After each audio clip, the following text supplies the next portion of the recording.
How are you guys doing? That's good. Good. As far as our quarterback and everything he's done this year and in the past, what is it that makes him sort of a unique challenge for you guys this week? I think the unique thing about him, he's a really good passer in the pocket. So, he can sit back there, make some throws in the pocket, but also he can do some things on his feet too. You'll see him do some different plays where he likes to pull the ball, get out.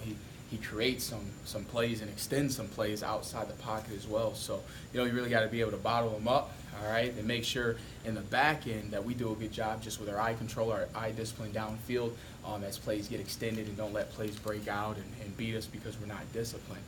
But, he does both. He can run the football as well as sit back in the pocket and beat you. He's a dual threat guy. So he sort of challenges all three levels of the defense as much as anyone you'll see. He does. You got to account for him in the run game, and you still got to be able to do things in the pass game to protect yourself as well. Did he remind you of McSorley at all? Yeah, I mean that another guy. As we sat there and game plan them. Now he actually they run him a little bit more, so they'll move him a little bit more, but it does remind you of him of just with what they do offensively. But you actually will see him scramble and do a little bit more in the run game of running the football. During practices this week, what have you guys done to sort of try to recreate that tempo that they run at? It's been good. I'll tell you, I've ran more in these last 2 days than I have the last 3 weeks probably. But I think we've done a good job of just, the way we're just doing different two-huddle things and just really getting those guys going. We've been snapping the ball pretty fast to prepare our guys for it. And, we've done some of our other ACC periods and stuff too of just fast tempo two-huddle type deals to get our guys going and get that ball snapped quick to try to simulate.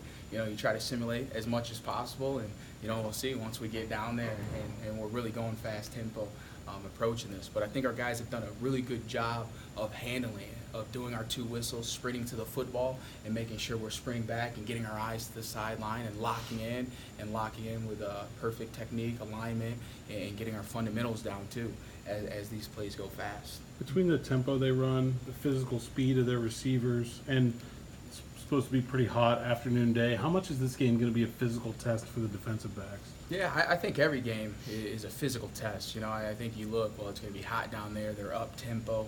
But every single game you have your challenges. And I think our guys have done a great job of embracing that. To me, as a defensive back, this is what you love. I always tell those guys, you get paid to run. That's what we do. We run around and we cover. So I think it's a great challenge for those guys, and they've done a great job on Tuesday, Wednesday of really embracing this, of their tempo and taking pride of getting back and getting our eyes back and being aligned, ready to go. Like I said before, our fundamentals too, because that's one thing you see with guys on film is once you get some tempo, some of those things will go south a little bit, but really preaching that and the attention to detail to still do the small things right. But that goes back to your urgency, and like I say, embracing it all to get back aligned and set, ready to go. Have you guys done any more tackling in practice this week after some of the struggles from Saturday? Yeah, we always tackle. That's TTO. So we did a lot of safety wise, cup tackle and different things. So we're always gonna do that to start off our individual periods. We're always gonna look at that and do that. And we did some different things too. We'll do some different things of perimeter fits and stuff like that of getting those guys going.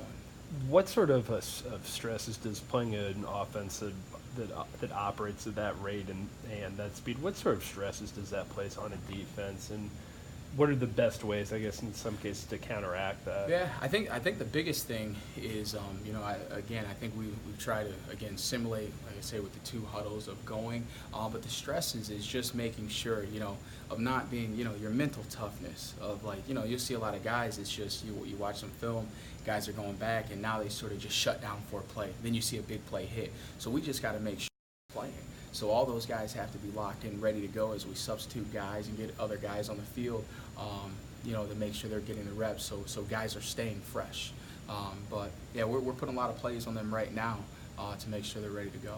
Talking about perimeter fits, is that the bubble screen kind of? Yeah, just working different drills. Yep, just working different drills of just force leverage inside out on the ball, keeping leverage on the ball. So we just work different tackling drills in general, and more emphasis on some things as well.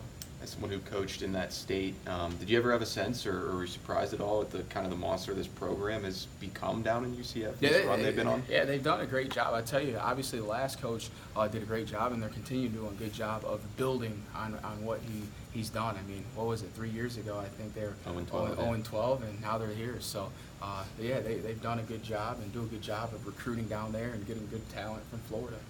Speaking specifically of the safeties, I mean, the offense you saw last week, this week, and even next week with Syracuse, does it put more pressure on your guys in man-to-man situations, just the way they spread you out? And how are your guys, handling, where they're going to be one-on-one more often than against the traditional? It's good, but that's our defense, Mhm. right? I mean, our DBs, that's what we do. We cover, our field safety and those guys. I mean, it's just more space. You're putting in more space. They're expanding it out. But our defensive backs in general, I mean, that's what we do within our defense. We're going to cover guys, and when you bring the box in tighter, we're going to load you up in the box. So, like I say, the biggest thing is the tempo and probably the alignments. But week to week, these are what we do in general, and that's what you're going to see in the ACC as well. You're going to see these different type of sets and open sets where they spread you out and get the ball out on the perimeter and they push it deep. So that's every single week that we see this.